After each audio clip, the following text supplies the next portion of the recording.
دل و دماغ کو اچنبے میں ڈالتی اور سوچ کے افق پر سکتہ طاری کرتی ایک حقیقی اور عجیب کہانی۔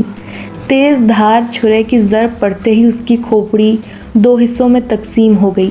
اس کا دماغ اچھل کر زمین پر گرا اور بکھر گیا۔ جسم پر کپکپی طاری کر دینے والے سسپنس اور بہترین منظر کشی پر مشتمل واقعات۔ وحشی درندے۔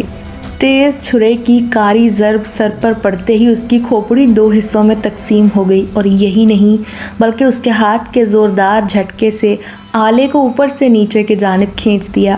ایسے کرتے ہی اس کا جسم 2 حصوں میں بٹ کر نیچے زمین پر گر گیا اور اس کے ساتھ ہی اس کی کھوپڑی جو کہ پہلے ہی 2 حصوں میں تقسیم ہو چکی تھی، اس میں موجود اس کا دماغ دونوں طرف کے کٹے ہوئے حصوں سے اچھل کر نیچے گرا اور زمین پر بکھر گیا۔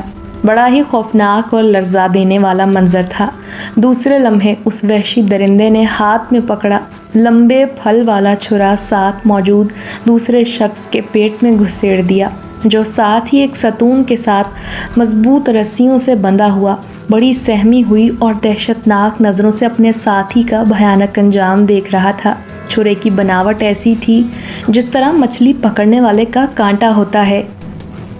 جیسے ہی چھرا اس کے پیٹ میں گھسا، اس وحشی نے جلدی سے اسے واپس کھینچ لیا اور اس کے ساتھ ہی اس کے پیٹ میں موجود تمام انتڑیاں اس میں پھنس کر باہر کھنچتی چلی آئیں۔ یہ ایک عقوبت خانے کا منظر تھا۔ یوں لگ رہا تھا جیسے ابھی ابھی وہاں بہت سی گائیں ذبح کی گئی ہوں۔ یہ بلڈی سنڈیکیٹ کا ہیڈ کوارٹر تھا اور اس میں واقع ایک ٹارچر سیل کا منظر، جس میں اس وقت 6 افراد مختلف ستونوں سے بندھے سر جھکائے کھڑے تھے۔ ایک نظر میں یوں لگتا تھا جیسے وہ بے ہوش ہیں، لیکن پھر ان کے منہ سے نکلنے والی ہلکی ہلکی درد بھری سسکاریاں انہیں ہوش میں ثابت ہونے کی وجہ بن گئیں۔ ان 6 افراد کو مختلف علاقوں سے اغوا کر کے لایا گیا تھا۔ یہ وہ لوگ تھے جن کے مختلف گروہوں کے ساتھ تعلقات تھے اور وہ ان گروہوں کے سرکردہ ممبر تھے۔ بلڈی سنڈیکیٹ ایک ایسی تنظیم تھی جس کا کام کسی بھی ملک میں جا کر وہاں کی بادشاہت کو نشانہ بنانا ہوتا تھا، اور اس کے لیے وہاں کی حکومت مخالف تنظیمیں ان کو بھاری معاوضے پر ہائر کرتی تھیں۔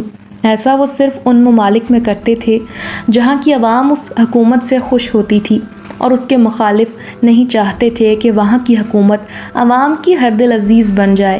چونکہ وہ لوگ بلڈی سنڈیکیٹ کی خدمت مستعار لیتے تھے اور خود بھی بھاری معاوضہ طلب کرتے تھے، جس میں سے کچھ فیصد کے حساب سے بلڈی سنڈیکیٹ کو ادا کیا جاتا تھا۔ دوسرے الفاظ میں ان کی 5 انگلیاں گھی میں اور سر کڑاہی میں ہی تھے۔ انہیں بیٹھے بٹھائے بھاری معاوضہ مل جاتا تھا اور دوسرا کام بلڈی سنڈیکیٹ انجام دیتی۔ اس تنظیم کا ہیڈ کوارٹر کہاں تھا، اس کے بارے میں صرف چند لوگوں کو ہی معلوم تھا، لیکن انہوں نے ایک فیک ویب سائٹ پر ایک نمبر شیئر کر رکھا تھا جس میں صرف اس تنظیم کا نام اور واٹس ایپ نمبر ہی درج تھا۔ مزید کوئی معلومات شیئر نہیں کی گئی تھی۔ اس ویب سائٹ کو انہوں نے سرچ انجن میں کرائے کے قاتلوں والے آپشن میں رکھا تھا، اور اس وقت ان کے پاس مختلف ممالک سے اتنے آرڈرز تھے کہ انہوں نے مزید کام پکڑنے سے انکار کر دیا تھا، یا انہوں نے اپنی ویب سائٹ کو عارضی طور پر ڈی ایکٹیویٹ کر دیا۔ عقوبت خانے میں موجود 6 افراد میں سے 2 کا بہیمانہ قتل کیا جا چکا تھا، اور ان دونوں کی حالت اور انجام دیکھ کر دیگر افراد خوف سے تقریباً بے ہوش ہو چکے تھے۔ یہ وہ لوگ تھے جنہیں بلڈی سنڈیکیٹ کے ارکان اس لیے اغوا کر کے لائے تھے کہ ان سے حکومت کے کارندوں کے متعلق خفیہ معلومات حاصل کی جا سکیں، لیکن ان کے انکار کرنے پر ہی انہیں یہاں لایا گیا تھا، اور اس وقت 2 افراد اپنے انجام کو پہنچ چکے تھے۔ حال میں اس وقت ان 6 بندھے ہوئے افراد کے علاوہ 2 اور آدمی بھی موجود تھے، جنہیں آدمی کہنا انسانیت کی توہین ہوگی، کیونکہ ان کی شکلیں جہنم کے داروغوں سے کم نہیں لگ رہی تھیں۔ انہوں نے پل بھر میں 2 انسانوں کو اپنی خونی اور صفاکانہ فطرت کی بھیٹ چڑھا دیا تھا، مگر ان کے چہرے سے یوں لگ رہا تھا جیسے انہوں نے 2 انسانوں کو نہیں بلکہ 2 مچھروں کو مار دیا ہو۔ ان دونوں کے جسموں کے ٹکڑے اٹھوا کر باہر کچرے کے ڈرم میں پھینک دو، کرخت چہرے والے ایک شخص نے اپنے ساتھی کو بڑے تحکم بھرے انداز میں کہا۔ اس کی آواز سنتے ہی اس کے ساتھ کھڑے شخص پر جیسے بجلی گر گئی ہو۔ وہ جلدی سے اوکے باس کہتا ایک جانب کھلے دروازے کی طرف بھاگ گیا، اور کچھ ہی دیر میں اس کے ساتھ 2 افراد تھے جنہوں نے ایک اسٹریچر پر ایک باکس رکھا تھا۔ اسے کھینچتے ہوئے ہال میں داخل ہوتے نظر آئے۔